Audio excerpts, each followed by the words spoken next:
Silent Hill is a franchise that needs no introduction. Unless you've been living under a rock for the past 20-something years, you at least have surface knowledge about the franchise, be it from having heard of or seen either the games or the movies.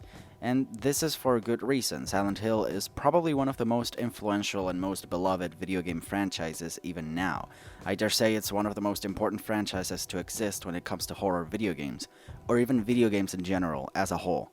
Silent Hill showed the world that video games had the potential to be much more than simple entertainment and could instead become its own unique medium through which to tell meaningful and deep stories. Silent Hill remains to this day amongst the best of the best video game franchises to ever be created. If you're talking about horror in video games, there's just no way you cannot mention Silent Hill and its massive influence and impact on the video game industry and the horror genre. Unfortunately, Silent Hill has been on a very steady and fast decline for a long time now, with the last numbered entry on the series being released almost 20 years ago, and the last actual Silent Hill related title being released 10 years ago already. Ever since the cancellation of Silent Hills, a project that was being directed by Hideo Kojima in conjunction with Guillermo del Toro, Silent Hill fans have been left with a void they haven't been able to recover from. Silent Hills would have starred actor Norman Reedus as the main character, and it was even stated by Del Toro that well-known horror mangaka Junji Ito would have been involved with the project. If you follow any video game news, or more specifically Silent Hill related news, you'll know about the whole mass hysteria and hype that Abandoned, a video game developed by Blue Box Game Studios, caused on the internet, with many fans speculating that it was indeed a brand new Silent Hill game. That's how desperate Silent Hill fans are for new content, and I cannot blame them. Silent Hill is a franchise that deserved a lot better, but was handled very poorly and mistreated a lot by its owner Konami. With the latest news regarding Silent Hill being Dead by Daylight's characters and new merch, like a skateboard. The community of Silent Hill still remains all these years later, with most people hanging on to the hope that a new game will be released. I myself let that hope die a long time ago, although it will never stop me from enjoying the franchise time and time again. My first exposure to the franchise was actually through Shattered Memories and Origins when I got my first PSP as a little kid, and after that it just kind of snowballed into the obsession that I have with it today. However, even though I know a lot about the franchise and I love it, there's still a few games I know next to nothing about, and today I'm here to talk about one of those games, one that I've decided to finally play, and quite possibly my all-time favorite one. This video has been a long time in the making, so get comfortable. This is my Silent Hill 3 retrospective.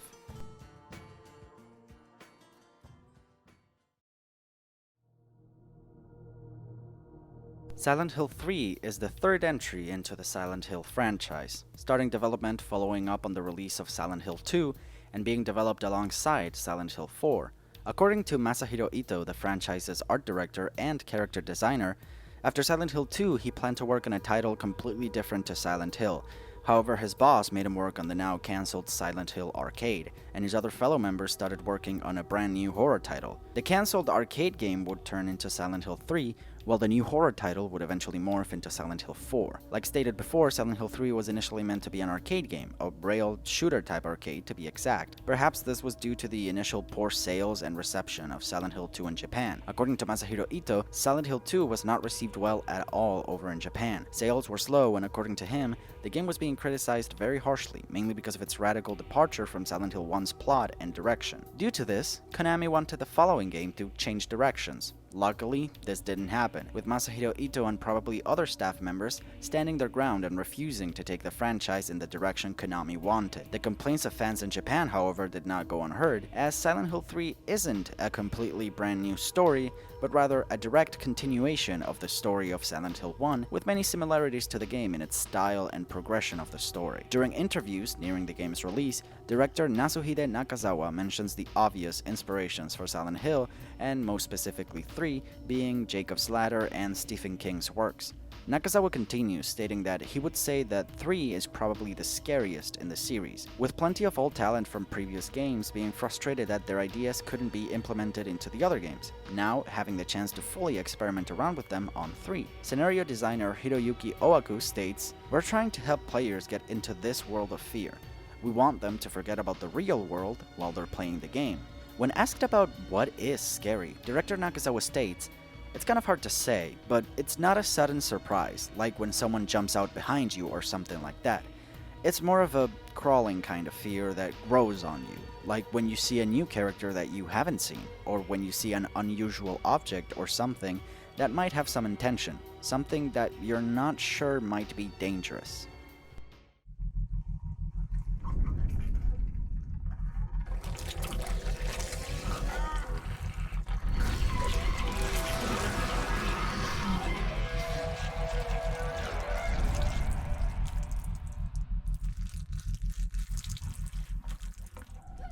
Fans of the first Silent Hill may feel more at home with this entry than they did with the second game. Even though the cult of Silent Hill and its religion are a big part of Silent Hill 2 in the background, they're not really part of the main story or its characters without counting Silent Hill 2's rebirth ending. In Silent Hill 3, we go back to the roots of the franchise by making the cult and its influence the very main thread and driving force of the narrative, as well as having a very similar structure both narratively and gameplay-wise to Silent Hill 1. Not only that, but the game also revolves around Heather Mason, the daughter of the protagonist of the first game, Harry Mason. Unlike Silent Hill 1, however, Silent Hill 3 takes the best aspects of both of its previous games and blends them together. In Silent Hill 1, the more psychological aspects of the franchise weren't entirely realized at the time. During Silent Hill 1, you're not exactly delving deep into the mind of Harry. Silent Hill 2 has popularized and solidified the more psychological elements of Silent Hill as a franchise to such a degree that, retroactively, Silent Hill 1 seems less in comparison. The more psychological aspects of that game came from its monsters and their relation to Alessa Gillespie, who served the purpose of a catalyst for all the horrors that dwell in Silent Hill. All being directly tied to her and her own fears, but none of the other characters really had anything to do with that. As such, Silent Hill 1 feels less like a psychological horror and more like a sort of horror thriller. Silent Hill 2 has the inverse problem. Silent Hill 2 isn't exactly the scariest in the franchise, though that doesn't mean it's not scary at all. However, it does feel like at some points it sacrifices the horror aspects for a more compelling story that is very psychological in nature, as during the entire game you don't exactly know if James is telling the whole story, and we don't even know if Maria is a real person. It does an excellent job at putting you in the head of James, and presents some very heavy scenarios that both the player and James will have to go through together, such as James's first time killing a human being, and his attempts at saving another person from the clutches of the town's influence. Silent Hill 3 excels at horror, being, in my personal opinion, the scariest of the original 3 games, while at the same time having a compelling, dark, and heavy story and themes. We're gonna take a deep dive into the game and accompany Heather as she steps into the darkness of Silent Hill.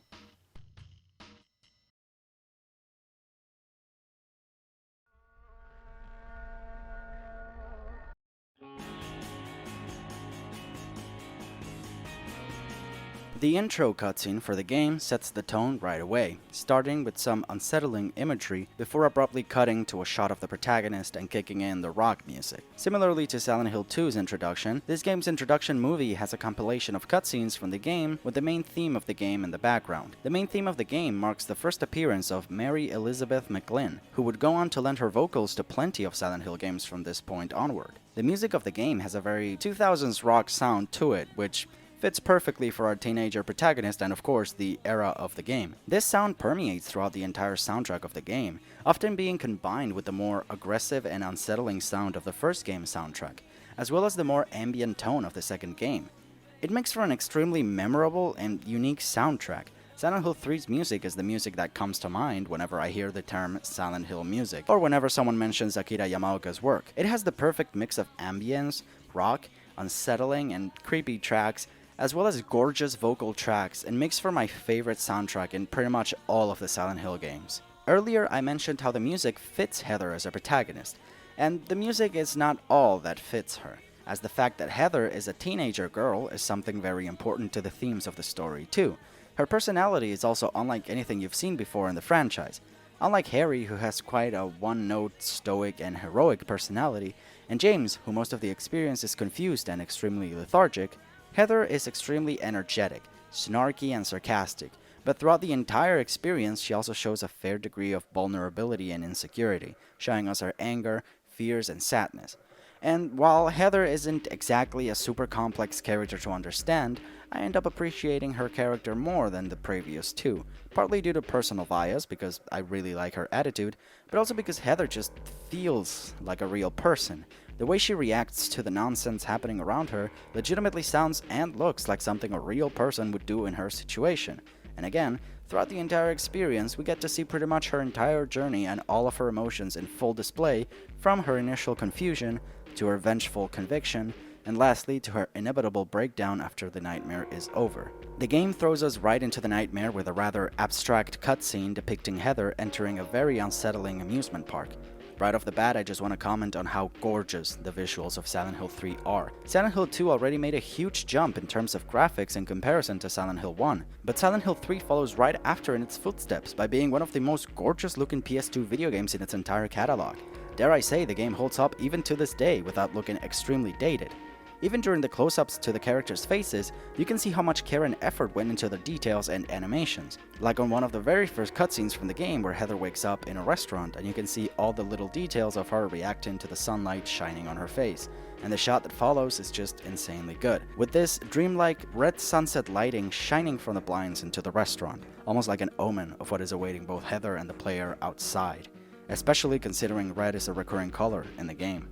I do have to note that I did play the game using an emulator and not the original hardware, so there's probably some odd visual bugs and glitches here and there, but honestly nothing that really comes to mind or ever ruined the experience for me.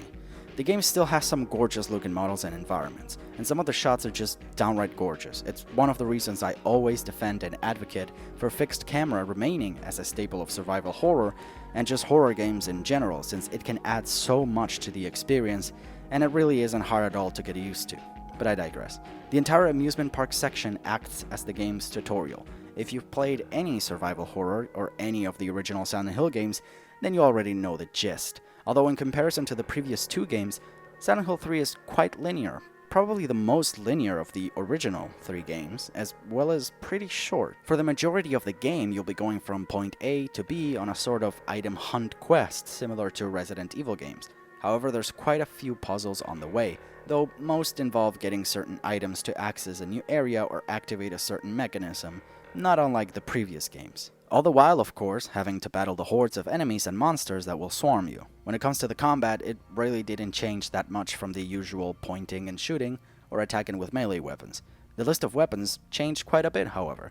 For guns, you get the usual handgun, as well as a shotgun and a submachine gun. No hunting rifle this time. As usual, the ammunition for these is scarce, although handgun ammunition is quite plentiful if you save it. The shotgun and submachine gun are a completely different case. Silent Hill 3 doesn't have a lot of boss fights, but the one that it does have are, well, they're not exactly the most challenging, but I doubt they're really trying to be. It's not like Silent Hill is a franchise that is necessarily iconic due to its great boss fights anyway. Boss fights devolve into the usual running around, trying to avoid taking hits, and shooting when you get the chance. It really doesn't get any simpler than that, though some boss fights have their own little gimmicks.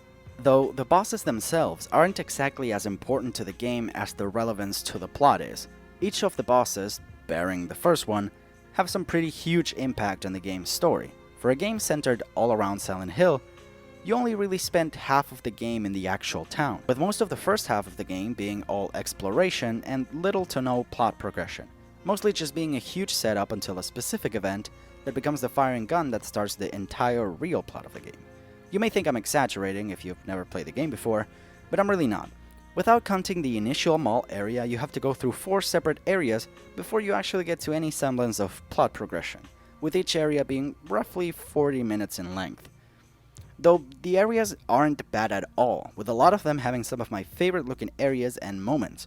However, it does kind of feel weird how there's way more story packed onto the second half of the game than the first one. But it's not all bad. I like how Silent Hill 3 flips the script by making the town's influence come to us rather than calling us to the town. Instead of having Heather called to Silent Hill like other characters, monsters just appear around her. The world itself changes around her and real people die. So these things have real-world tangible consequences, something we really don't get to see a lot in the franchise, with Silent Hill 4 being one of the few games that touches upon the real-life world as much as it does the otherworldly ghost and monster worlds. But let's start right at the beginning. After finishing the initial tutorial section from before, Heather wakes up from the nightmare on a restaurant at a mall. Taking a second to compose herself from it, she goes to call her father, saying she's gonna be home soon, before a man named Douglas starts following her, claiming he's a detective. A detective? Really? Nice talking to you.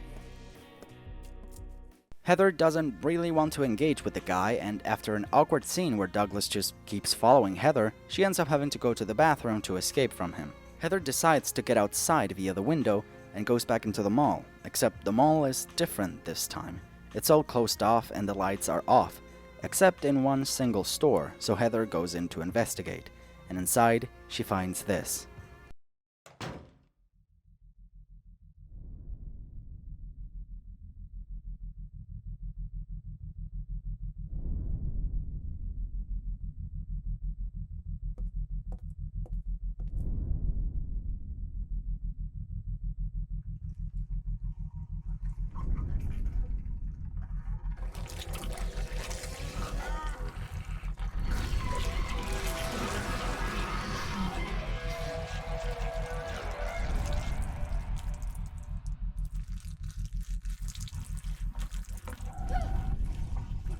Stay back!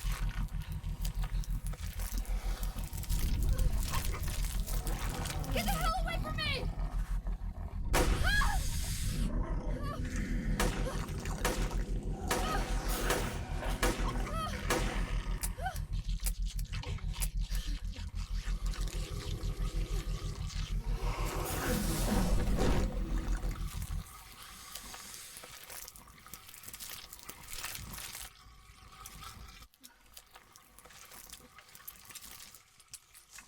What the hell is this thing? Confused about the whole ordeal, Heather continues on through the few unlocked areas of the mall, which is now completely full of monsters around every corner. And soon enough, Heather would get a few answers to her questions, albeit in a slightly cryptic manner. Wait, what's going on? Where is everybody? Those weird monsters? They have come to witness the beginning. The rebirth of paradise, despoiled by mankind. What are you talking about? Don't you know? Your power is needed. How should I know? I am Claudia. So what? A little bit further ahead, we finally get the radio and probably one of my favorite moments in a Silent Hill game.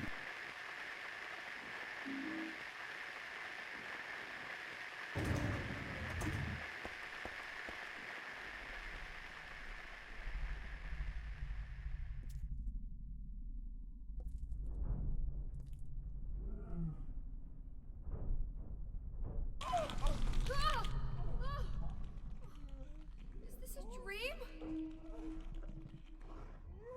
It's gotta be.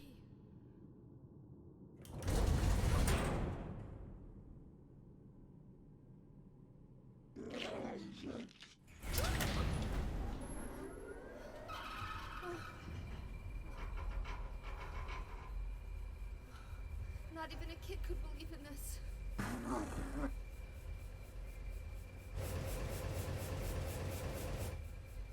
But when am I going to wake up? And just like this begins the first half of the game. Current objective is pretty much escape the nightmare and get home to Dad. I'm gonna try and keep this section regarding this entire first half quite brief, mostly because I feel like the first half just has nothing that interesting going on, at least when talking about the actual story. What it does have is probably some of the most oppressive, creepy, and some of the best ambience in the entire game. The first section is packed full of not only extremely unique areas, but also progressively newer enemies as you go along, making each area pretty unique and memorable, and it helps not make the entire part feel like it's just wasting your time. I'll only briefly touch on some of these areas without going through them step by step and detailing all of them. These areas also have little to no plot progression, means they're best experienced firsthand while playing, otherwise they just wouldn't be nearly as effective. I have a hunch that these areas are the byproduct of those developers that had a lot of ideas that they could never implement on previous games, but wanted to implement them on this one. But since they couldn't exactly find a way to weave these areas into the story, they just kind of threw them in here, and while on the previous two games, these areas would have at least some type of plot relevance, perhaps meeting a brand new character, being part of a side quest, These areas instead rely on pure, uninterrupted gameplay and an oppressive, scary atmosphere. Still, I will briefly touch on some of the highlights of each area without going into too much detail. The first mall area is a pretty great way to introduce the player into what you're going to be doing throughout the entire game. This first area pretty much consists of gathering items to solve some puzzles in the form of unlocking doors or using those items with another item to obtain a new item, which is usually a key. And considering that throughout the entire game you're going to be doing a lot of this, I'd say it does a pretty good job at teaching you the basics, though it does contain some actual puzzles in the form of combining items in a specific area to get through a roadblock or a place that you can't quite get to, like the coat hanger with a ladder or a bunch of chemicals to kill moths that block your way. This also ties into my personal highlight of the area, which involves this moment in the bathroom where you obtain the bleach that legitimately got a good scare out of me.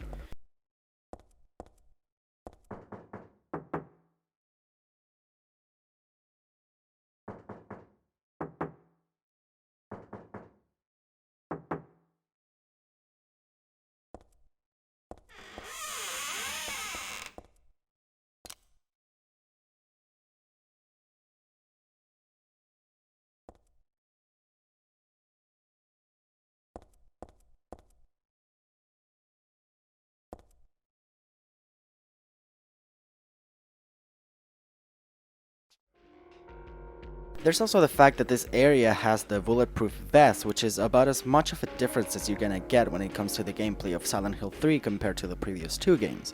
The vest really only makes it so that you take less damage, but you also run a little less fast. But considering that Heather already runs at the speed of light in the game without the vest, there's really no reason not to wear it unless you actually want the extra movement speed for a no damage run.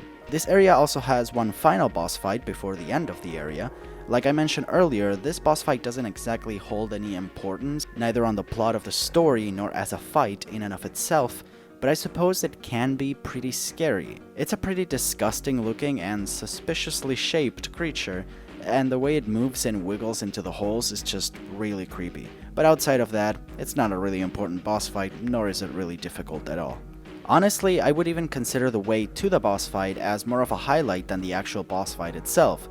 The room right before the boss fight is this very cool looking area with this huge ladder that goes all the way down to the mall. After finishing the mall area, you also get a pretty cool look at how the mall actually looks like in the real world, which somehow makes it somewhat creepier than the otherworld version. Being alone in the mall without any monsters around and it being super quiet and dark somehow makes this even scarier. You can actually enter the restaurant from the beginning of the game in here and find a save point, which is actually really nice.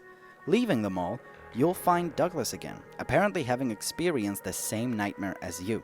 Heather understandably lashes out against Douglas, not only accusing him of being with Claudia, but also blaming him for causing this by coming out to find her. Douglas explains that he was just tasked with finding Heather, and he has nothing to do with whatever just happened, questioning what would be so important about Heather anyways. All I know is that things are getting really screwy around here, and I got a weird feeling it's got something to do with me. Maybe you're just an innocent bystander, but I can't feel sorry for you because you dragged me into this. You know, if you hadn't found me... What are you talking about? What's so special about you anyway?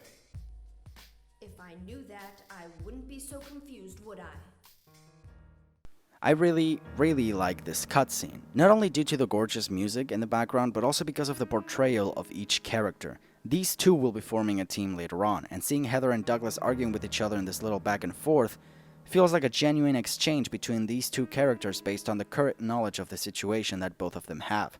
Douglas not only questioning what the hell is so important about this random girl, but Heather replying with, well, if I knew, I wouldn't be so confused, would I? The entire scene really sets the foundation for the dynamic of the two characters, and even here we see a bit of progress they've made from their initial slightly creepy interaction, with Heather showing just a bit more comfort in staying around Douglas and talking to him, although she quickly leaves, dismissing him just shortly after. What should I do? Hell if I know. The next area is the subway, and honestly, you don't exactly need a lot to make something like an underground subway feel scary and threatening. The prospect of being in a dimly illuminated area where nobody is around, not even the workers, or really any trains either, with something that could be creeping on the shadows is already enough to really make the entire thing scary, especially considering that enemies roam areas in which there previously were none, and the noises around the entire subway while you're exploring alone certainly doesn't help.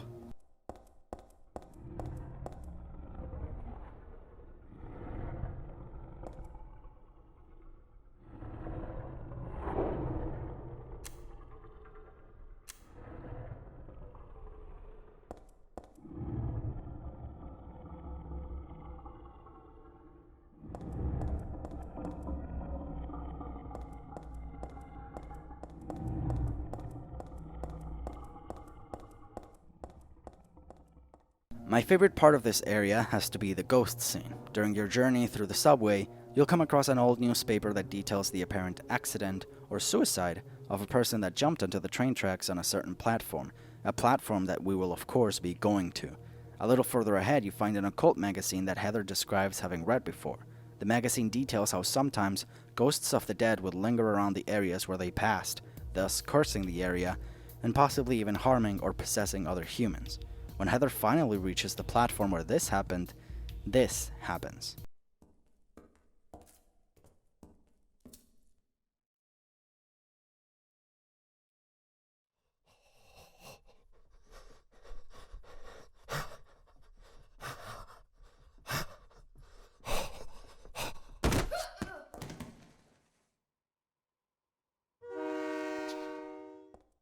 I really like that scene. The build up to it feels like it gives it away super easily, and in hindsight it kind of does, but I really like how it's set up. Even though we never see it walking in, there's definitely something right behind us about to strike. And once it does, the panic sets in because now you're in the train tracks and you have to get out quickly unless you want to get ran over. And once you get back, nothing. Absolutely nothing. Another highlight of the area is the fact that this is where you finally get the shotgun. And one thing that I really like about the moment is the fact that even though the shotgun makes you feel super powerful when you get it, perhaps even making you somewhat relieved that you have so much power, that is completely stripped away from you by placing this absolutely terrifying, tanky, and strong enemy right on the path to the stairs. It's just absolutely perfect. The underpass area is probably the weirdest for me. I don't have any strong feelings towards this area in either way. It's definitely the weakest for me. It's mostly just running around very long hallways that are big enough for you to maneuver around the many enemies swarming the place, and that's pretty much it. I must admit though, I am a sucker for these types of environments. It feels like I stepped into some type of back room or something. But the lack of things to do here does make the area feel more like padding than anything. My favorite moment in the area has to be the part where you go get a hairdryer for a puzzle. Crossing this bridge, you will see this monster under the water. It won't move or anything, but when you go back after getting the hairdryer, it's gone. It's a very subtle and easy to miss thing, which I love. And if I never came across this enemy type before, or if there were no monsters before this moment in this area, this part could have actually been quite scary as a way to introduce a brand new enemy type. Unfortunately, this enemy is not only one that you see before, but the area is already swarming with enemies from the moment you step into it, so the moment kind of falls flat, but I still like it. After getting out of the underpass, you will arrive at the construction site. This area is quite brief and short, pretty much acting like a transition between the underpass and the hilltop center. But to this area's credit, it has one moment that actually legitimately got me. This area is not only already creepy on its own, but on this specific part of the building, this happens.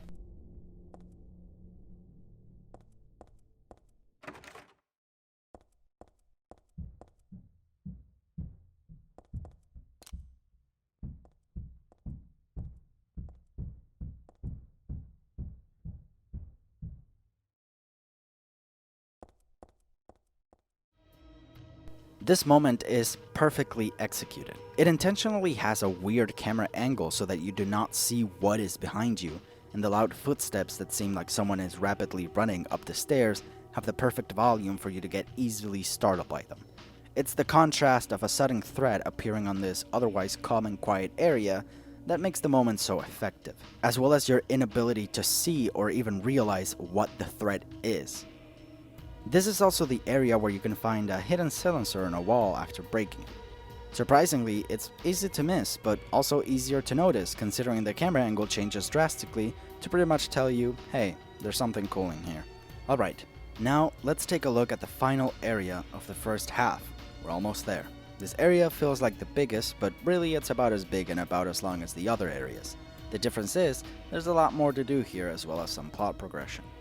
After exploring around, doing some item hunting and getting jump scared by the game once again, you'll finally get to here, and this is where the fun begins.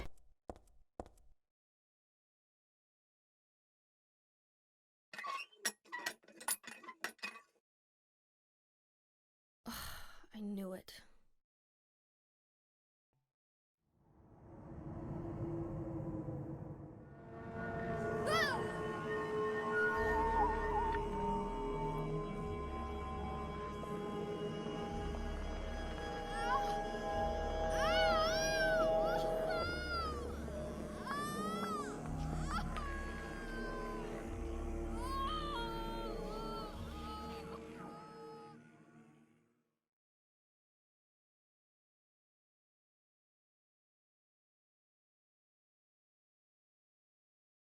It's being invaded by the other world, by a world of someone's nightmarish delusions come to life.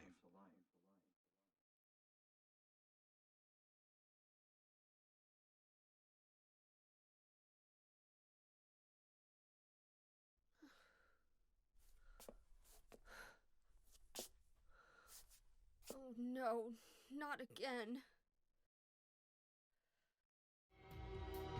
This area's other world starts off strong, with some very strong visuals with whatever the hell this thing here is, as well as a lot of very unsettling imagery from the very next room.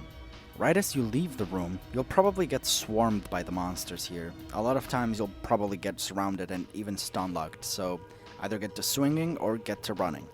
Luckily, going right into the closest next room grants you with some plot progression, and right here is where we will meet another big player in the story, Vincent, another member of the Order.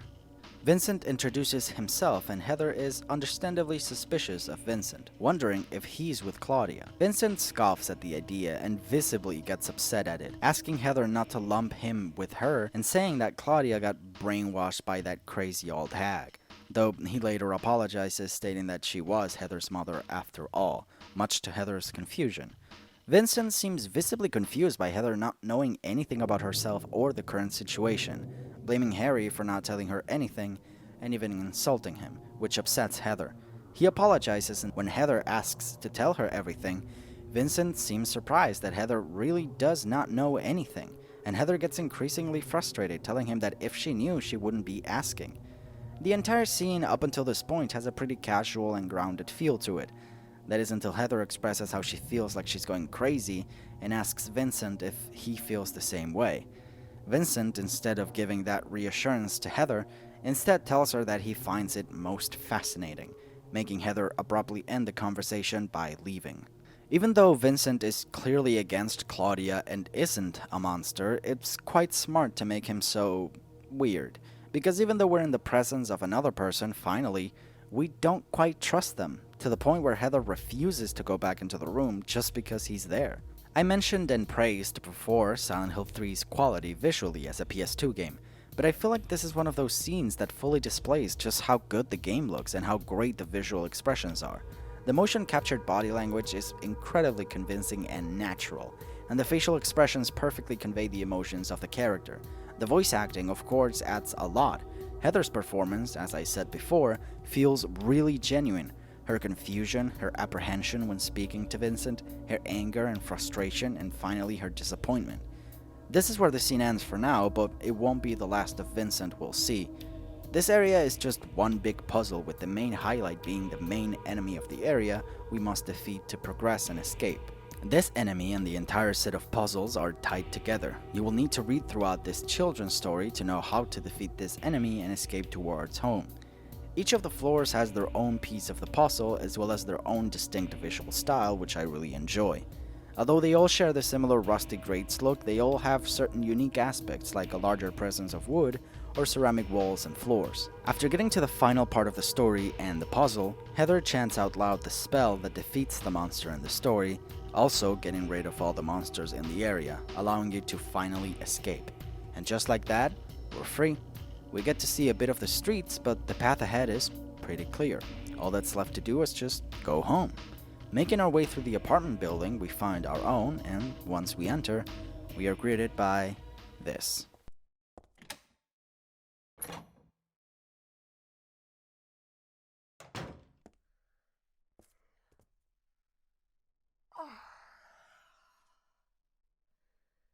Dad, I'm home. Listen, something really crazy's going on. I think we should... Dad? Dad?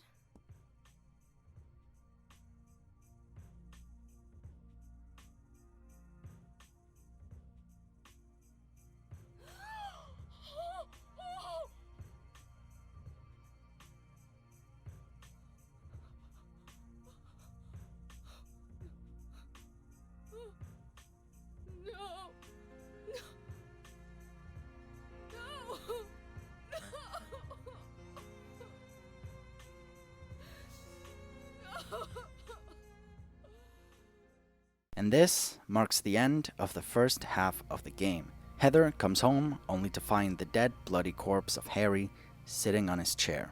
Horrified, all she can do is cry. The moment does not last long. Heather quickly notices the blood trail leading to the rooftop, and she quickly sprints there to find out who is responsible for this. Heather finds Claudia on the rooftops, wasting no time in letting her know that she will make her pay. Claudia explains that she did this for taking Heather away from her, and explains her plans further. Not only letting her know that this was done to fill her heart with hatred, something that will be important later on, but also that she will understand that she will bring about paradise. Heather doesn't really want to hear any of her cryptic cult stuff. She wastes no time in pointing the gun at Claudia, before she reveals that she actually didn't kill Harry, instead pointing to the creature that did. Claudia then escapes as Heather is left to deal with the monster, initiating a boss fight. The monster will block all of your attacks from the front, and he will easily spot you in the light and via sound. You must attack him from the shadows and from the sides. He's quick, so you need to be light on your feet too. The silencer works great for the fight. The design for the monster is also quite creepy, bobbing its head around like the nurses from Silent Hill 2. It helps add a huge inhuman factor to this otherwise very human-like design. The music for the fight is also great. It works as a great callback to the more industrial music utilized for Silent Hill 1, which works perfect given the situation we're in. After dealing with the monster, Heather walks down the stairs going back to her home. Inside, she finds Douglas. Even though Heather angrily tells Douglas to leave, Douglas still sticks around to lay Harry in his bed and give him somewhat of a burial. Douglas asks Heather what she'll do now, and Heather then answers that she's going to Silent Hill. Douglas offers Heather to give her a ride, and even though Heather denies, Douglas feels partly responsible for this, and Silent Hill is too far to walk anyways. This is probably one of the most important scenes for these two. This is probably the worst moment in Heather's entire life, and even while Heather sees Douglas as responsible for this, with Douglas feeling the same way, Heather has nobody else anymore, and by the end of the scene, we can see how Heather, in some way, wants Douglas to stay away from danger. You know, you might die too. That's fine. Nobody's gonna cry over my grave.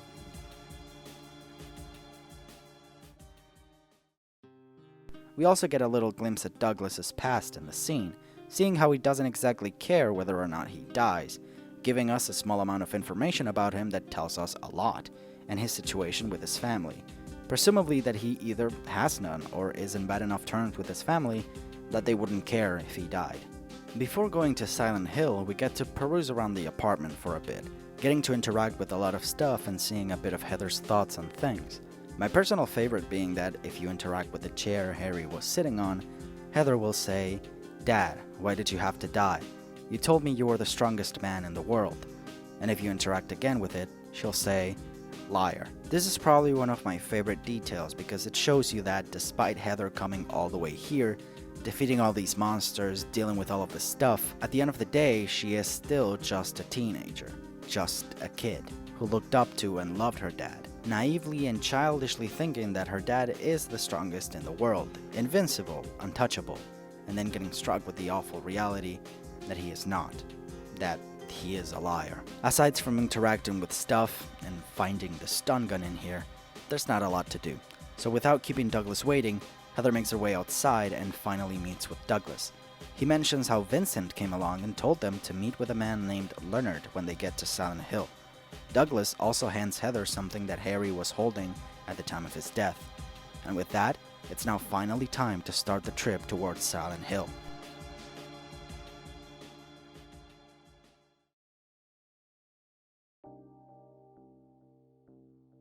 The entire trip to Silent Hill is a huge lore dump. Douglas asks Heather what the deal with the town is anyways, mentioning how he went into the town once on a missing persons case, possibly alluding to somebody else we know. He calls the town screwed up and apologizes when Heather tells him that she was born and raised there. However, that catches Douglas's attention, since he knows Heather grew up in Portland. She then explains a bit of Alessa's story, as well as retelling the events of Silent Hill 1 to Douglas. The girl reappeared. She was holding a baby in her arms.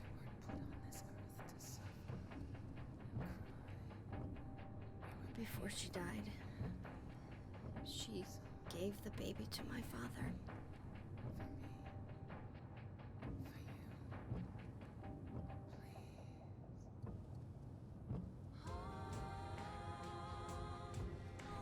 He loved me just like I was his very own daughter. Even though he didn't know who or what I was.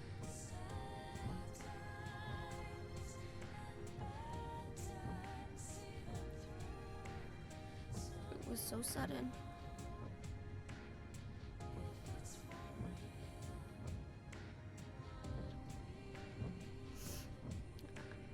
I never had a chance to tell you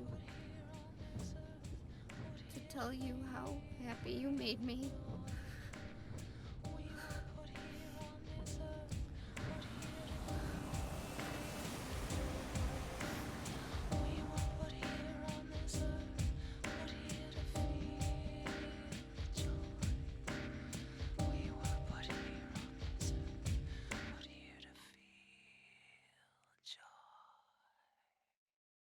This entire scene almost brought me to tears on my first playthrough. The performance by Heather Morris, and yes, they're both named Heather, by the way, really helps carry this entire scene that would otherwise be boring exposition. Coming close to one of my all-time favorite scenes in Silent Hill, which is Mary's final letter at the end of that game, though obviously that one being much more impactful. The choice for music in this scene is also a big detail and one that I appreciate a lot. The song is called Letter from the Lost Days. The lyrics of the song are just beautiful, and combined with Mary Elizabeth McGlynn's performance, as well as the added context of Heather's character, it's enough to nearly bring one to tears. I don't want to linger too much in the scene, but I wanted to take a moment to highlight it, as it's one of my favorites, and I feel it's a pretty powerful scene. On the next scene, however, we see Heather in a completely different light, now being back to her more iconic, snarky, and sarcastic attitude. Gonna be okay alone? I'm not a child, you know. Are you sure it's not you who's afraid to be alone? And just like that, we're here, finally on the town of Silent Hill. The first objective? To go investigate that hospital. But I took a slight detour to the tune of a hard 90-degree angle turn slightly before reaching the hospital. You just know I had to do this. I just had to see if Heaven's Night was accessible, especially seeing how the rest of the town has practically nothing other than enemies, or is completely inaccessible.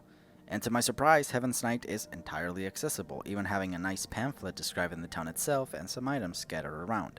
Other than that, though, not much here, but it's a super nice detail and brings back a lot of memories. Before going to the hospital, though, I do want to point out that Harry's notes are readable in the Files tab, and they have some pretty crucial stuff.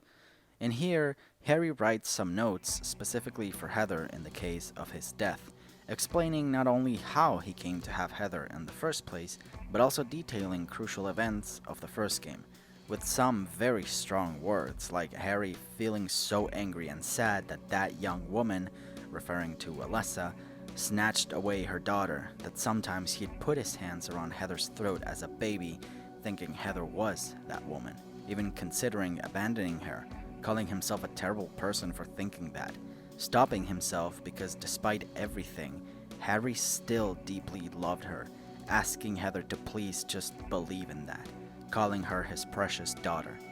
The entire set of notes is just really, really strong stuff.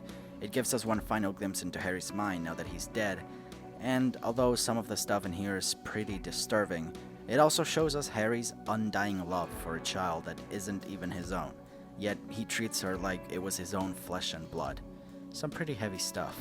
Alright, now it's time to finally go into the hospital. Right as you enter the place, you are greeted by some very creepy noises, with the footsteps of the nurse enemies as well as their non-stop ragged breathing. Combined with the music, for someone like me, all this noise happening at once is enough to really unsettle and creep me out.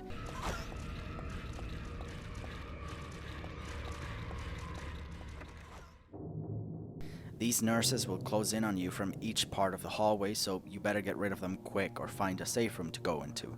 Luckily, I found one, though what I found inside isn't exactly the nicest thing either. Inside the room, you will find a diary as well as a doll. The diary is written in a very creepy manner by an apparent stalker of Heather, who details how he's happy to finally meet with her, that he loves her so much, amongst other creepy stuff. Signed by Stanley Coleman. The doll is also made by this person, but Heather says she wouldn't touch it with a 10-foot pole. In one of the rooms, Heather finds some medical reports on not only Leonard, but also this Stanley person, detailing how he shows an obsessive attachment to a certain woman, even becoming violent. When going up to his room, Heather finds the place thrashed, as well as some stuff sticking to the wall. There's a key, but you can't get it right now. There's another diary in here that details a bit more about Stanley.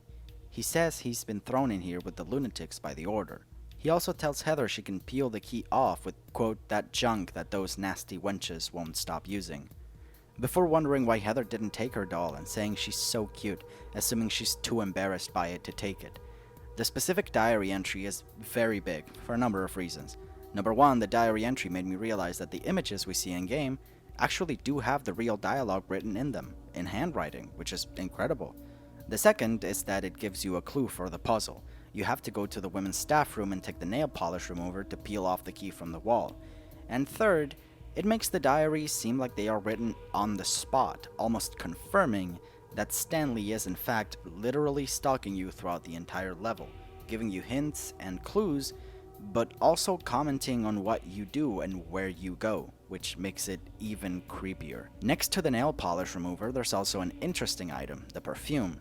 The item attracts monsters to Heather, which seems useless, though there's a certain thing that happens once you eliminate enough enemies, but we'll talk about this later on. It's just a fun gameplay thing. Also, makes the game harder, so if you are into that, definitely use this item. Stanley is generous enough to leave another doll and another diary entry for us to read, giving us instructions for the next puzzle, as well as telling Heather that despite her being cruel to him, he still wants her. How nice.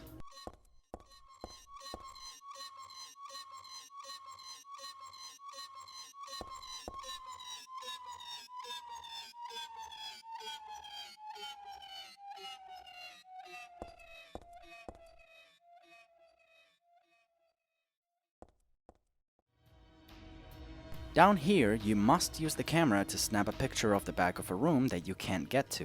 It's likely you won't know what to do the first time, but luckily Stanley's got your back, and you'll probably encounter his diary that will give you a clue as to what to do here if you don't figure it out on your own. However, things would quickly take a turn, as the very next one comes with a beheaded doll missing a leg. Stanley apologizes to Heather for being unable to be with her, telling her to watch out for Leonard, saying that he is no ordinary guy. And right in the next room, Leonard himself gave us a call.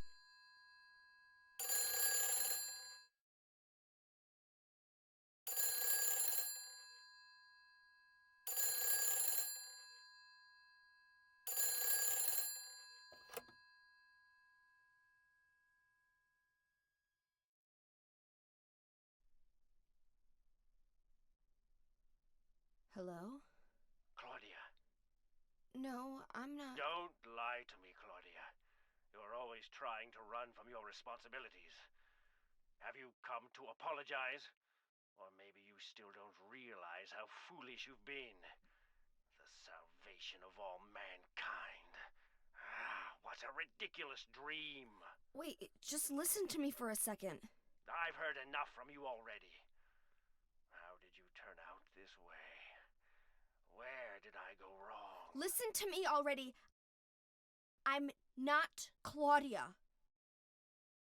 You're not Claudia. My name is Heather. Heather. Who are you? Leonard Wolf. Mistaking us for Claudia, Heather quickly corrects him.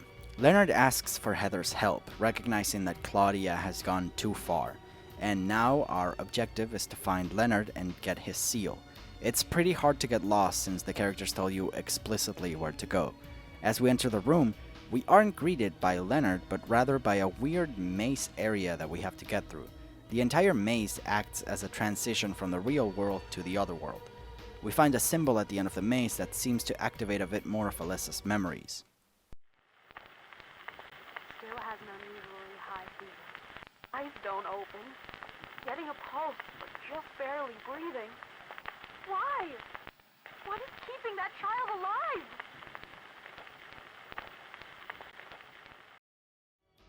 In this memory, we can see a nurse describing Alyssa's condition, the voiceover being Lisa Garland, the nurse from the first game. In the very next room, we get to see probably the closest look at the entity named Valtiel, the one you see in the very beginning cutscene and all throughout the game. A bit of a lore dump here, but Valtiel is sort of the pyramid head of this game, although just in the fact that it's a creature that appears all throughout the game. The creature acts as a sort of servant and caretaker for God, as well as being the entity responsible for turning a valve that literally switches from the real world into the other world. Seeing as how every time there's a transition occurring, Valtiel is present in some form or another. I couldn't find a source for this. I'm assuming that it's kind of lost. However, it seems that Masahiro Ito wanted to connect Silent Hill 3 more with Silent Hill 2, and so he created Valtiel as a way to introduce not only a similar character to Pyramid Head, but also a character that calls back to both of those games, especially considering how Valtiel's design seems to be, just like Pyramid Head's, based off of a picture of the cult members found in Silent Hill 2, implying that both of these creatures are either deities or figures in the cult's religion. Though what I did find a source for is the fact that Masahiro Ito didn't actually name the entity Valtiel, saying that the responsible for naming him was Oago instead. Unlike Pyramid Head, however, Valtiel doesn't exactly punish Heather. Quite the opposite. It's a rare occurrence, but sometimes when the player dies, it's possible to see how Valtiel picks up Heather's body and drags her back to a save point, further reinforcing his role as a servant and caretaker of sorts, though for the moment his reasons for doing so are quite mysterious. Ito also states how the inspiration for Valtiel's head design came from BDSM masks, and yeah, if you look at Ito's work, it's quite obvious he's got a thing for BDSM. Honestly, it fits quite strangely with the designs and the horror of these games. And speaking of BDSM, going further up the ladder, we can find what seems to be a nurse being tortured, possibly referencing Lisa once again, trapped and tortured endlessly in the other world. Probably one of the more tragic destinies for one of the more tragic characters in the franchise. Remember how I talked about the color red being prevalent before? Well, strap in, because a lot of the scenery in here will be bright, gory red. This is probably one of the areas in the entire game that has such a prevalent deep red color to it, and being in a hospital, I'm not entirely surprised. However, this area takes it to an entirely different level, with the walls themselves seemingly being made out of pulsating flesh and blood. I wanted to take a second to talk about the almost explicit symbolic imagery and themes going on, but I'd rather save it for later when we receive the full context. Further ahead, Heather will receive yet another phone call in the men's locker room. Heather picks it up and the voice wishes her a happy birthday, but forgot her name. Heather asks, "Who are you?" But the voice simply thinks that's her name. Who are you? Literally. Heather tries to correct the person by saying it's not her birthday, but to no avail. Who are you? Happy birthday to you. Happy 31st birthday. Is this Leonard? That's the murderer's name, not my name. I'm not your beloved Stanley either. The voice wishes her a happy 31st birthday, but then switches to 24. Keep those dates in mind for later.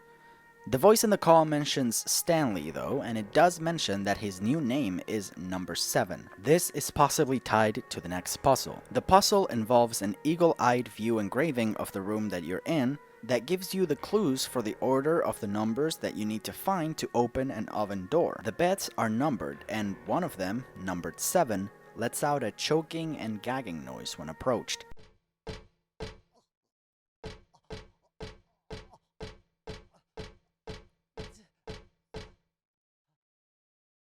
It's unclear whether Stanley is a ghost or was alive up until this point, but regardless, this is the last we ever see of him, if this really is him.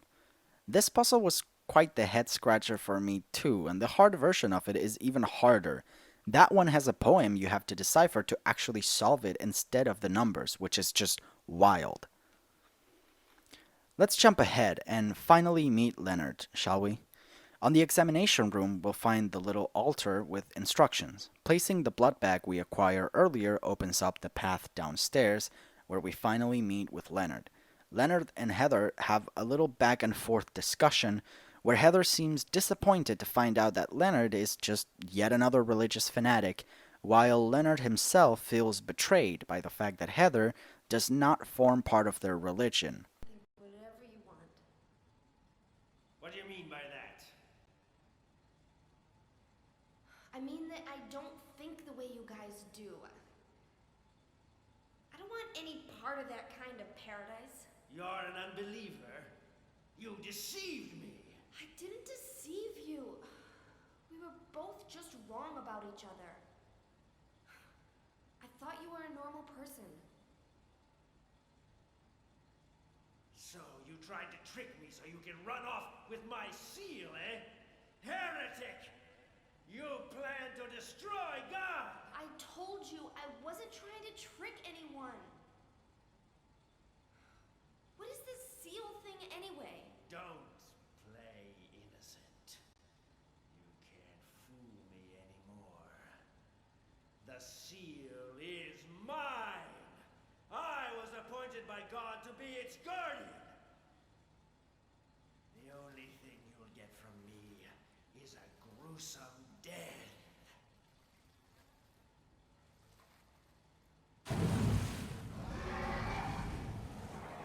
Leonard? Is that you? Death to all who turn their backs on God! Is every person here a mental case? Well, I guess you're not a person anyway. The fight is quite unsettling. The fact that we're in deep water, right up close to this towering, horrifying creature, and we can only move so fast while it can go underwater, is pretty terrifying. His attacks are pretty strong and he's got quite a large amount of health, so you'll probably be unloading into this guy for a little while. Keeping distance and just shooting him does the trick, and after the fight, Heather wakes up in the normal hospital alongside the talisman that he drops, and she makes her way back to the motel to meet with Douglas. The game cuts to black and shows us a conversation in the motel between Vincent and Claudia. Claudia seems upset that Vincent sent Heather towards her father, possibly knowing that her father would die. Vincent then, in a mocking tone, tells Claudia it's a good thing, since now Leonard will be with God. Claudia tells him he'll go to hell for this. To which Vincent replies back by saying that she would never get salvation anyways either. Oh, the joy of God's everlasting paradise! And you think God is going to save you? Ha! What do you know anyway? I know about the pleasures of this world. And I want to find my happiness while I'm still here. You hated your father, didn't you? I saw the way he hit you,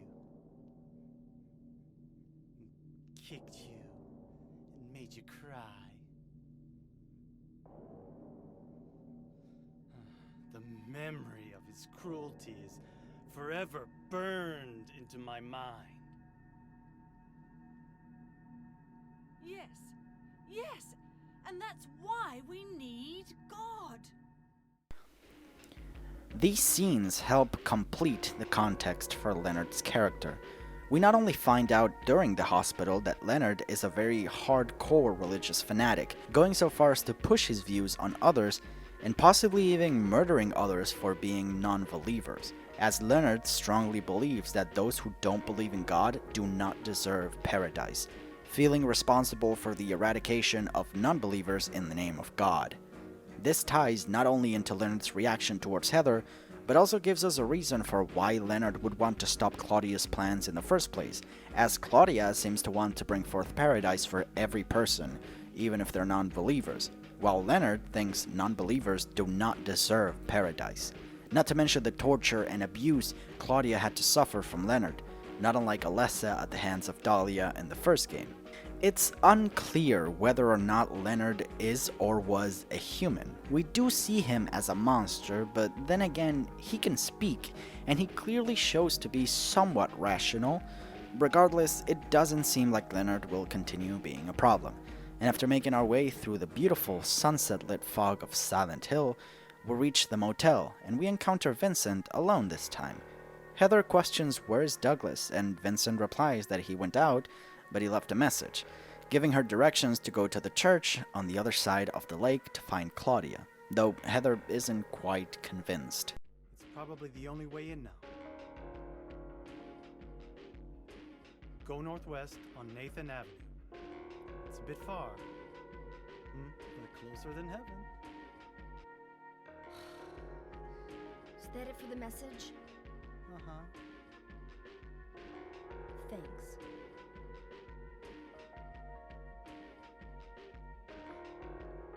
Douglas really said that? What's wrong? You don't trust me?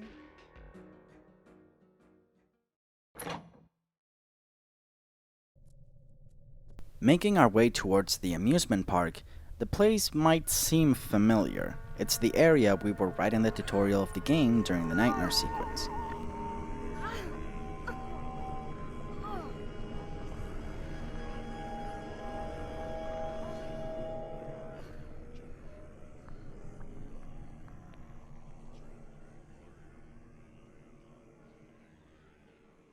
Oh, hell. Making our way through, we will once again be greeted by monsters as we enter. We can enter the little store that we could go to in the beginning too, though this time there's more to pick up and, well, this.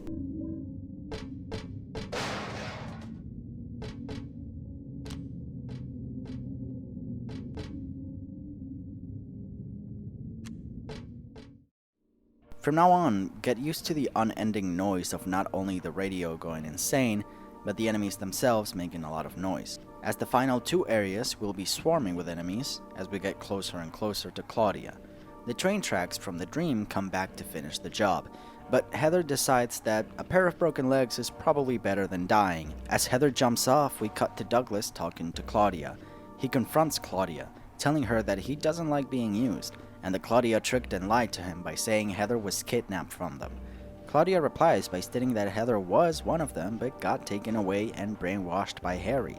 Claudia then explains how Heather is carrying God, and that God will usher in eternal paradise where everyone is happy, and there's no war, hunger, or death. Will usher in the eternal paradise. kind of place is that? A place with no pain, no hunger, no sickness, no old age. There will be no greed or war, and all will live by God's grace alone. No this, no that, no nothing. A paradise for castrated sheep, maybe. Sounds pretty boring. I pity you. You still don't understand.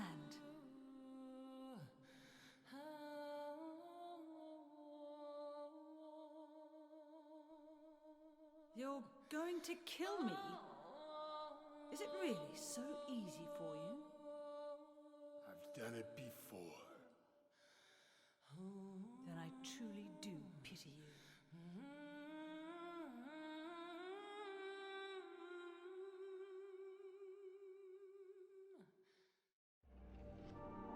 We cut back to Heather, who survived the fall unscathed, and moving forward, we enter probably the most fun part of the entire area, the Haunted Mansion. It's quite ironic that an area like this exists in such a game, and I'm surprised that it managed to give me a few good scares here and there.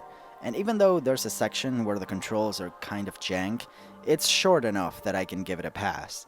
Before you know it, you're back outside, and you meet back up with Douglas, who seems to be badly hurt.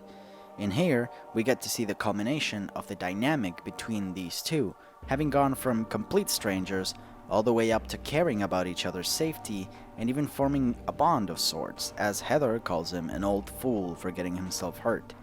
Douglas opens up a bit about himself too, stating that Heather reminds him of his own son, but quickly explaining how his son died getting shot while robbing a bank, presumably because he himself was out of money, feeling responsible for his death somewhat.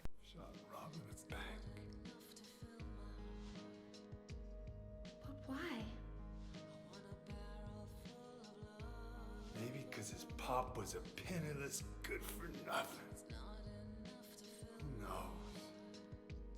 Anyway, now I guess I'll never find out. Sorry. I shouldn't have said you reminded me of a guy like that. Well, maybe if you had compared me to your daughter.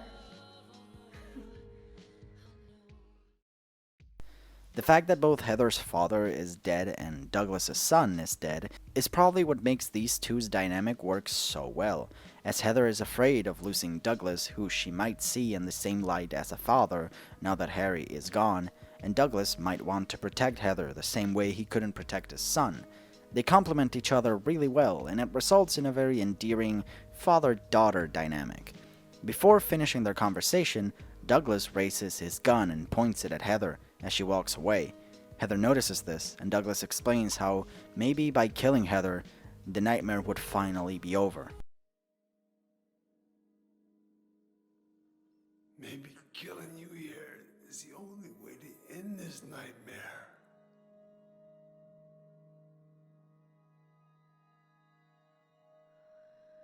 Yeah, you might be right.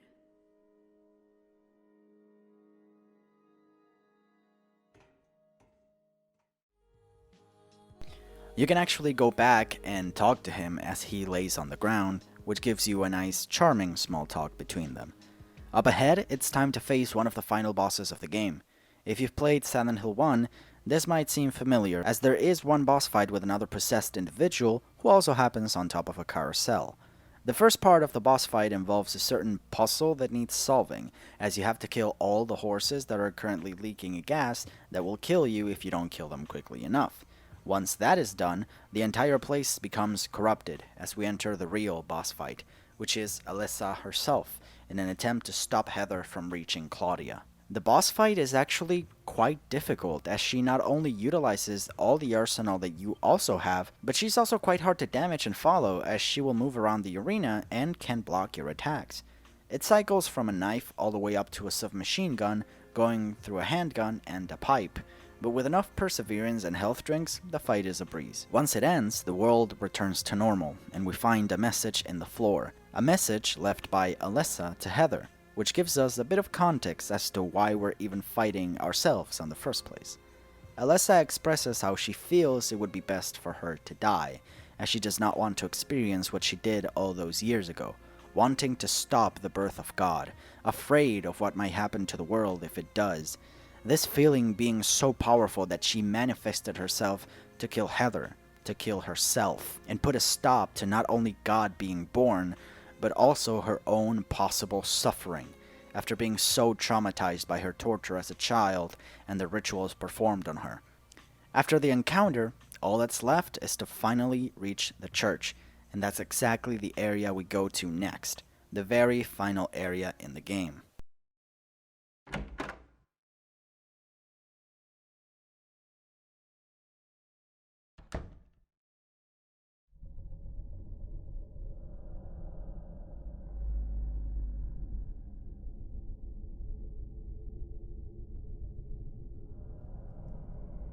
How did you get here? It was Vincent, wasn't it? He led you here. When will he cease his meddling? But it's just as well. Luring you here also serves my purposes. Checkmate. Not yet. The time is not yet at hand. The time when all will be forgiven their sins. When the paradise we have long dreamed for will arrive. After the judgment and atonement, an eternity of bliss. Oh, Alessa, the world you wanted is nearly here. That's not what I want. Not you. Alessa, your true self. But I am Alessa. My little Claudia, my dear sweet sister.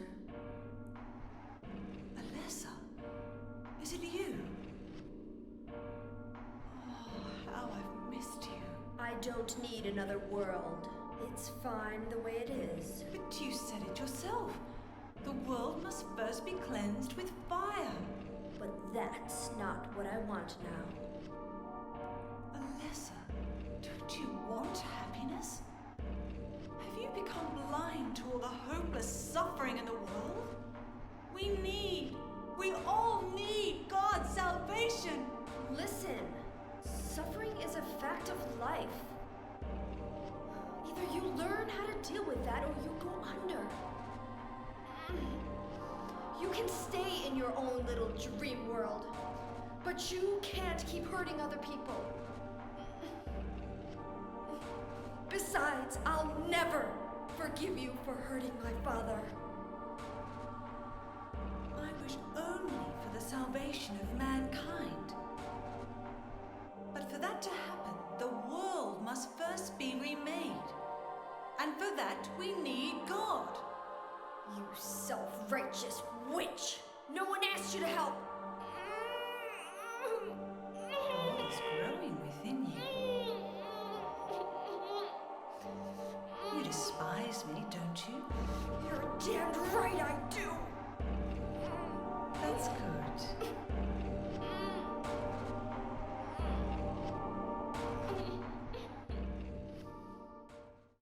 After Claudia leaves, we are free to explore the chapel area, where we can examine multiple paintings that detail the origin and birth of God, as well as her death and eventual rebirth.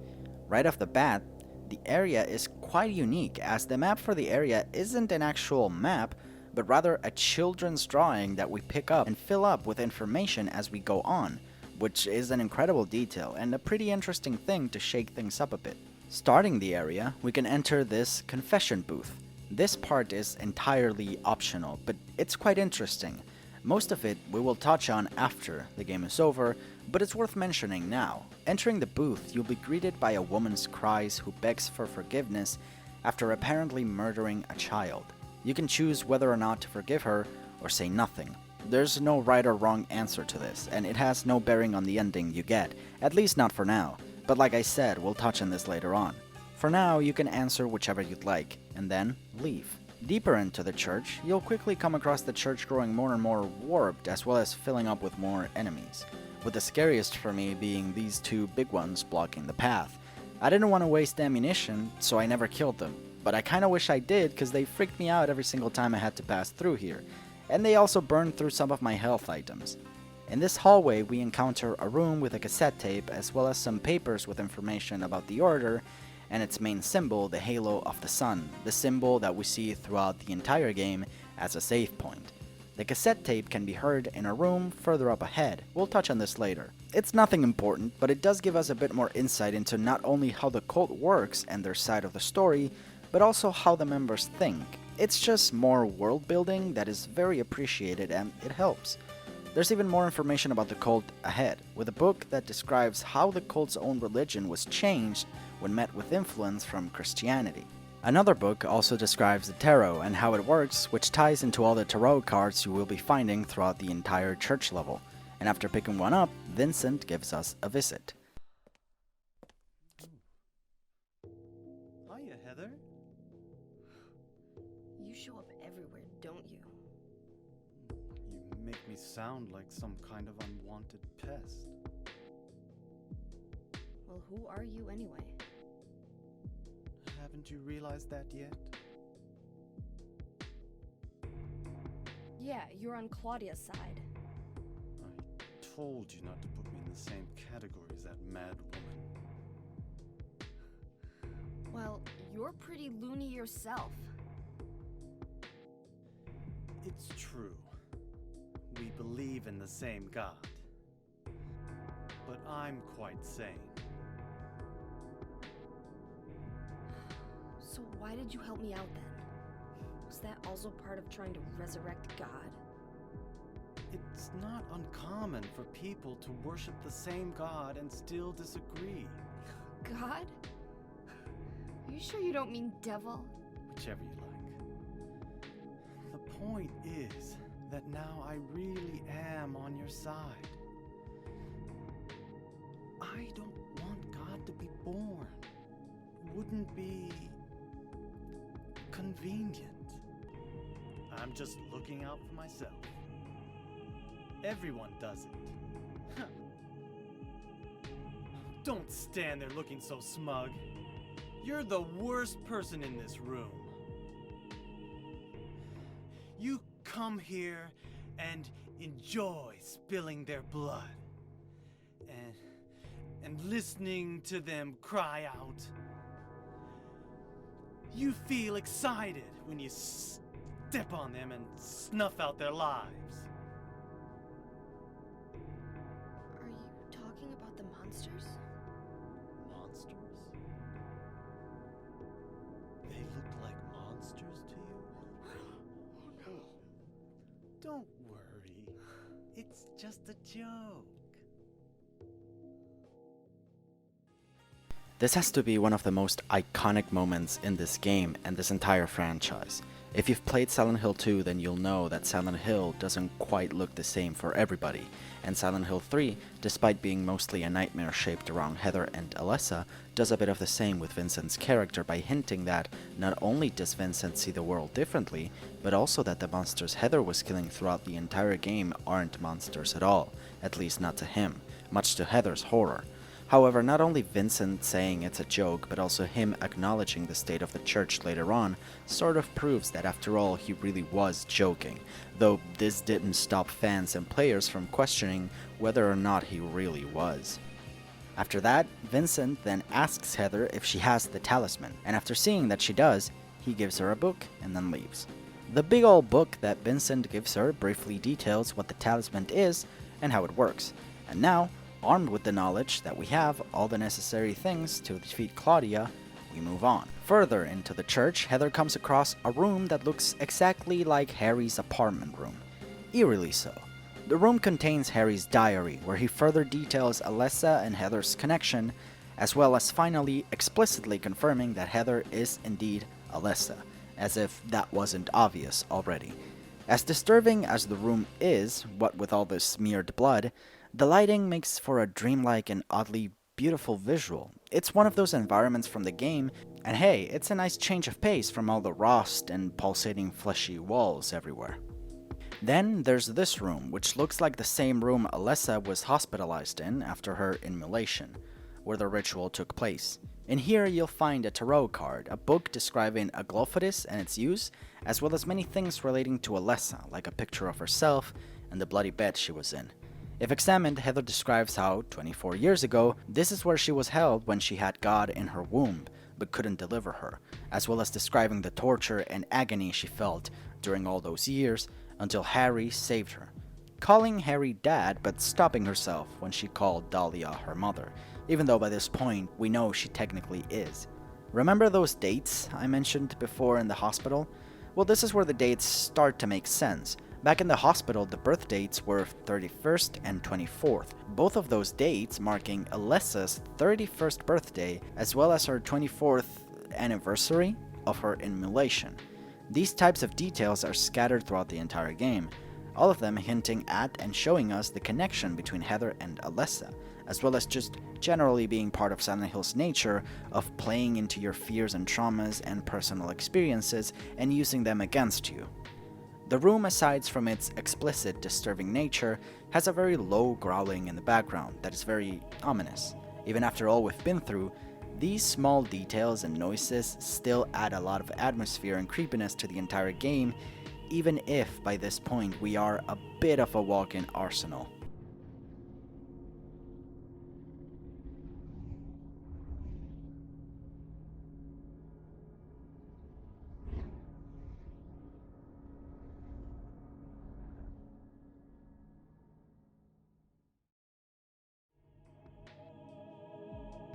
The final room, before the final area of the game, also holds a lot of information about Alessa's past, as well as callbacks from Silent Hill 1, with Harry's final notes before going right into the fight with God being here, which is a nice reference to the save points from 1.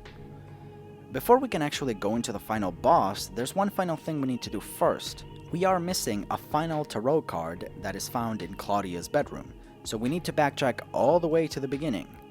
On the way there, we go through what seems to be a classroom with a singular desk at the middle, and all of the others thrashed away, the desk having insults scribbled on them, and some notes that detail Alessa's dark attitude, as well as her abuse by her mother, with the reveal that the teacher who wrote this is Kay Gordon, a character mentioned in Silent Hill 1, having been possibly murdered by the Order for attempting to save Alessa from her mother. Heather has some things to say about the items scattered around if you're interested in reading some of her thoughts, or rather Alessa's thoughts too. Vincent's room holds papers about reports of the members being worried about Vincent and his position, explaining how he's been utilizing money from the organization for his own gain and extorting members for donations, which adds context to the conversation we heard from before, where Vincent doesn't want God to be born, now knowing that he's doing all this so he can continue filling up his pockets with church money. This is where we can also listen to the cassette tape, which holds a conversation between Vincent and an unnamed female member of the Order, questioning her about the events of the first game, as well as talking about the news of Heather being found. Like I said earlier, it's a nice piece of world building and expands the little information we have about the Order and its inner workings and members further, which is nice. On the next room we find Claudia's bedroom, which has not only the final tarot card, but also a birthday letter from Alessa to Claudia that she's been holding on to for all this time. On the room, we also find her diary. In here we get a huge amount of information about Claudia's motivations and her thoughts. In the diary, she details how she misses Alessa and how she found a way to achieve paradise finally, but expresses that it's just too cruel, and wonders if she will be able to pull it off when she finally meets Alessa again.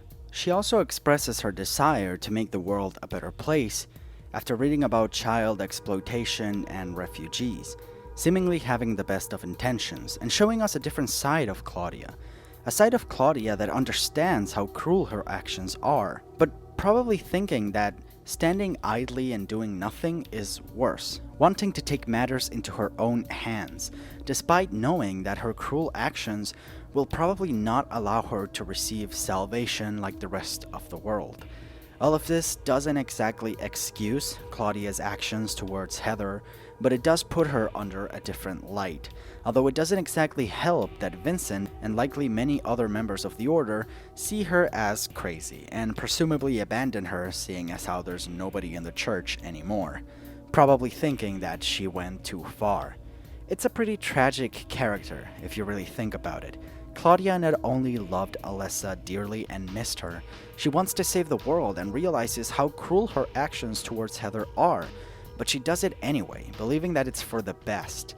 It's not exactly the twist of the century, but I appreciate that it fleshes out her character just a little bit more, and it adds some pretty believable motivations for her, especially after the abuse she suffered herself. I also appreciate the fact that Claudia herself realizes how awful she is, unlike Dahlia. We'll touch on this in a bit. And now, we're finally ready for the finale. Crossing the door, we come across this.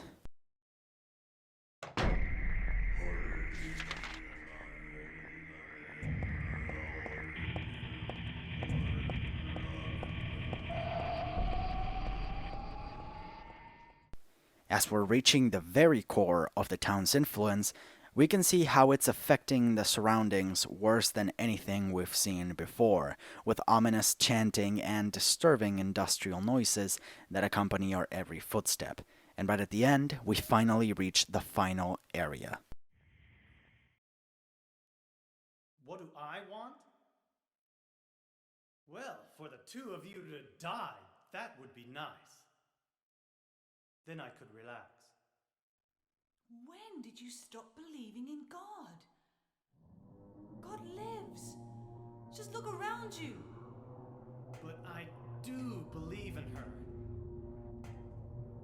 In my own way. I fear her, and I adore her. But I haven't lost my mind like you. You think that this is the work of God? Isn't this all nothing more than your own personal nightmare? Just like Alessa 17 years ago? If this really is the work of God, then I'd say she has lousy taste. Heather soon joins midway through Vincent and Claudia's conversation. Vincent gives Heather the okay to kill Claudia, but Claudia stabs Vincent in the back. Heather confronts Claudia, telling her that a god that creates a perfect paradise could never be born from hatred. This entire scene shows us just how strong Claudia's devotion is, and how far she's gone in her quest to bring God into the world. But it also shows us that, despite that, she realizes the reality of her own situation, knowing and accepting that she committed sins far too grave for salvation. Vincent, with his dying breath, however, tells Heather to quickly use the seal to prevent God's birth. However, Claudia scoffs, saying it's just a piece of junk before killing Vincent. After Claudia kills Vincent, Heather seems just about ready to start the process of birthing God, but she seems to get a hold of herself before it happens.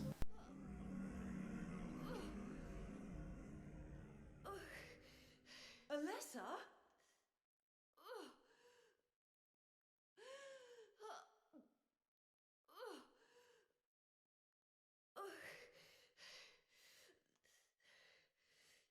Shut your stinking mouth, bitch! The game throws us back into control. We could in theory shoot down Claudia right then and there, but that will only give us a game over, as that final act of vengeance will be enough to finally birth God. Instead, we need to go into the menu and use the necklace Heather has been carrying the entire game, which seems to hold a little capsule of Aglophidus. After swallowing it, Heather then rather gruesomely spits out God as a fetus. Heather interrupts the process and, without giving it second thought, walks to step on the fetus before Claudia pushes her away, and she does this. Claudia!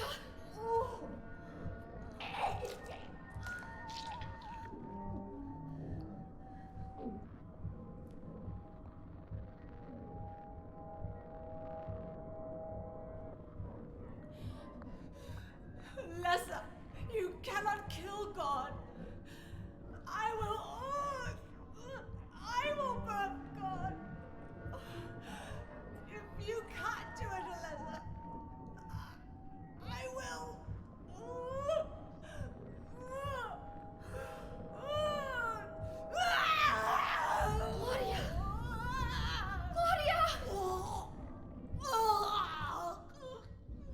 Claudia swallows the fetus, becoming the host and mother of God. However, it's not that easy, as giving birth to God kills the host. However, Claudia wasn't meant to become the mother of God, and so not only having interrupted the process and corrupted it, but also inserting God into her body when she wasn't meant to, she shrieks and squeals as the process kills her painfully, before getting pulled into a hole by the entity Valtiel.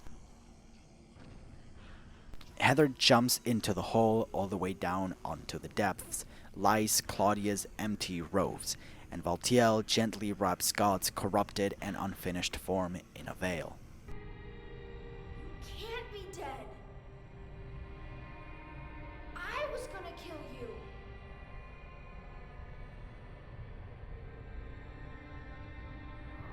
This is God? Heather fights off God in one final attempt to put an end to this nightmare. The fight was quite hard for me. At this point I had very little healing items and not a lot of ammunition.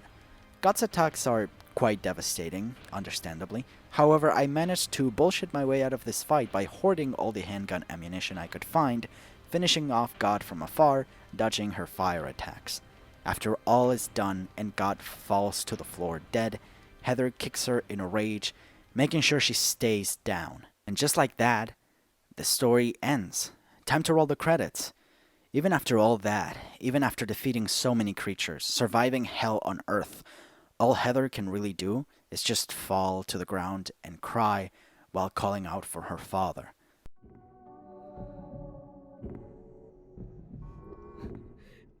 Dad. Dad.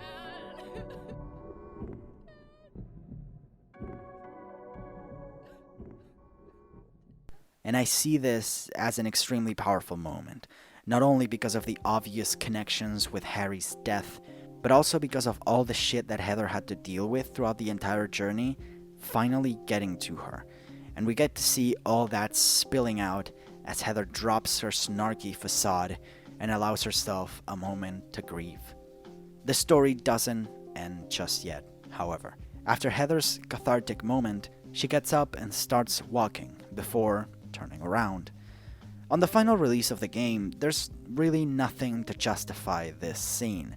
However, on the making of Silent Hill 3, we can hear that originally the scene was meant to include a baby's cry, possibly a new host to become the mother of God, maybe being Claudia, although that's pure speculation. The reason for the deletion of the detail while still keeping Heather's reaction to it is something that I cannot explain. However, I felt it important to bring up that detail, as without that context, the moment feels a little odd. When Heather meets back up with Douglas, Douglas seems relieved that the nightmare is seemingly over, though Heather seems to have different ideas on her mind. Heather, is it really over? Not yet. You're still alive. What, Heather? Just a joke. You've got terrible I'm taste. sorry. Heather, did You you... don't have to call me that. I'm not hiding anymore. Want me to use your real name? What was it again? Cheryl. The name my father gave me. You gonna let your hair color go back too? I don't know. Don't you think blondes have more fun? And just like that, the nightmare is finally over, and we cut to the credits as the gorgeous song Hometown kicks in, and we get to see a glimpse of the aftermath, as Heather kneels in front of, presumably, Harry's grave. The story works on so many levels. Heather's revenge is a main driving part of the plot, and we even see Heather frustrated that she wasn't able to kill Claudia herself. There are certainly, even if unintentionally, some criticisms towards religious fanatism, showcasing not only how far Claudia went to, in her eyes, achieve paradise, but also the incessant abuse that these young girls are subjected to by their religious parents, both Dahlia and Leonard abusing their own daughters due to their own beliefs. Heather's innocence is forcibly stripped away from her, not only as Alessa, but also in her new life. She is subjected to the horrors of the town's influence, and even when you strip the story down to its essential elements, even if you take away the cult, the town, the monsters, you're still left with a girl who is forcefully impregnated, and even though in the game the pains and cramps can be explained through supernatural means, if correlated with reality, it's not hard to compare these to pains usually felt during menstruation or pregnancy. Perhaps my comparison to abortion and birth control methods when Heather swallows the Aglophidus is a slight reach, but it's hard not to compare it to that when preceded by, well, the entirety of the game. Even without the supernatural elements, the pregnancy, the stalking, the abusive families, the feeling of loneliness and isolation that one must feel in Heather's situation, especially after the death of Harry, the anger and desire for revenge that ensues, as well as the dynamic between characters such as Heather and Douglas, who both lost family members of their own, perhaps seeking to fill the hole left in each other's hearts. These are all things that I feel elevate the game into something much more than a simple horror story about an evil cult. Silent Hill 3 doesn't have the groundbreaking narrative of Silent Hill 2, but what it does have is solid on its own, and in my opinion worthy of recognition, especially when you have such a unique protagonist like Heather, who unlike Harry, James, and hell, even Henry after her, she faces the nightmares of the town with a believable amount of snarkiness and sarcasm, while also showing us just how vulnerable she really is deep down that facade. And even aside from the events of the game itself and the characters, the themes of the game are also strong on their own, with most of the events and subtext probably resonating more with the intended demographic, at least the demographic that could possibly relate more to Heather as a character, being that of teenager girls. I've said it before, the pregnancy, as well as the possible allusions to birth control or even abortion, the prevalence of the color red, as well as all the blood and flesh, which, yes, is a staple of horror in general, but when paired with such themes and the context of the character, one could connect these to such other things like menstruation, for example, which wouldn't be too far-fetched of a thing to connect with a teenager girl. Hell, the amount of visual references and symbolism in the game is also pretty difficult not to associate with a bunch of these things. All of these things add up, and for me makes not only Heather a more interesting character as a result, but also, again, elevates and adds more depth to the story and what it means, even.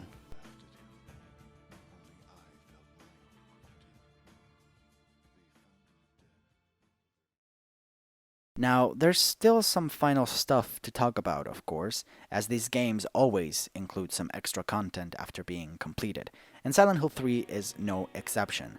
Silent Hill 3 is probably the most linear of the games, and the shortest. It only really has a single ending you can get your first time around. However, after that, there's 2 more endings you're able to get. The first of those being the possessed ending. To achieve the ending, Heather must achieve a certain number of points through killing enemies and receiving damage, which the perfume item from earlier is perfect for. The confessor I mentioned earlier also comes into play, as should you decide to forgive the person on the other side, essentially taking the role of God and accepting it, this gives further points towards the possessed ending. There's not much to the ending, other than Heather actually stabbing Douglas to death, though it's not shown, presumably having been warped by not only the cult but also the town's influence to do this. One could make the argument that Heather simply has gone crazy and sees Douglas as a monster, just like Vincent implies that the monster Heather sees are actually real people. However, this is pretty up in the air, and it's something you could interpret as you wish.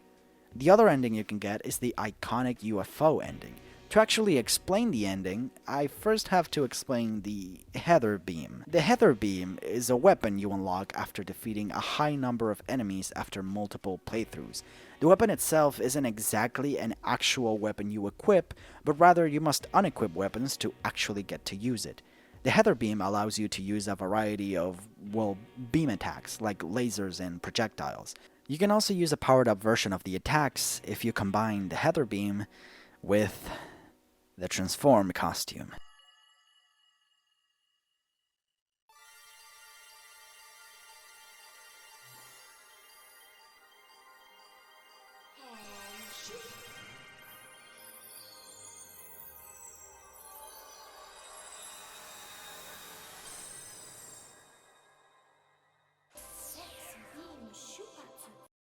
unlocked after beating an extra new game mode.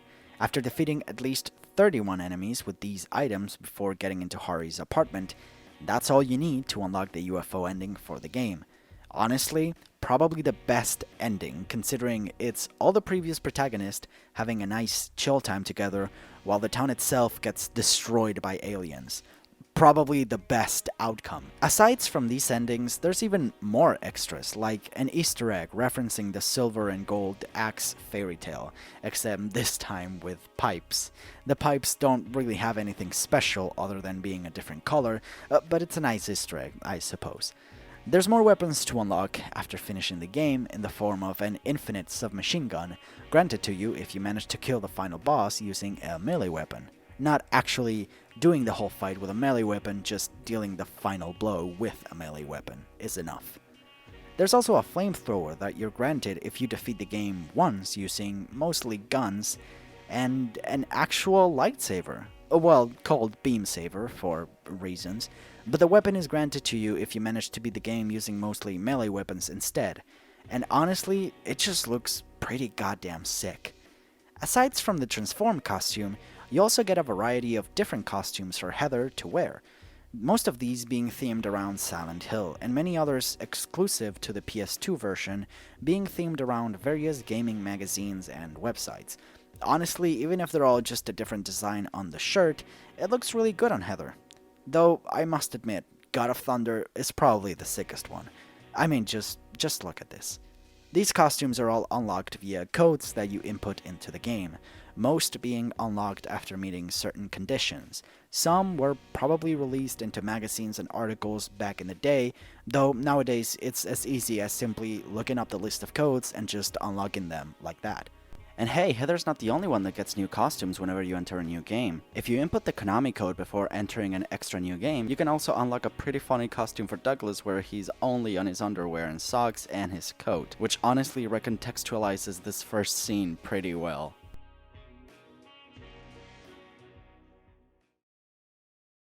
And that being said, that's pretty much it. That is Silent Hill 3. A gorgeous and emotional story, combined with some of the creepiest stuff I've seen in the franchise and video games as a whole. The music, the acting, the visuals, they all come together to create a truly magical and unique survival horror experience, and my favorite of the entire franchise. The future of Silent Hill as a franchise is a little bit uncertain at this point. However, the impact and influence of the franchise is simply undisputed. And fortunately for us, the games will remain to be replayed for countless years to follow, with many experiencing the franchise for the first time even now. It just speaks to the quality of these games and how invaluable and special they are. I, for one, am very glad I played Silent Hill 3, which reignited my love for the franchise, and even encouraged me to go back and replay more Silent Hill titles again, especially those that I didn't personally finish. For now, I just thank you for having joined me in the video, as it took a long time to make, and I really appreciate that you took the time to watch it. If you'd like to see my art or what I'm up to, feel free to follow me on Twitter or my art sites. But for now, that's pretty much it. Goodbye, and I'll see you next time.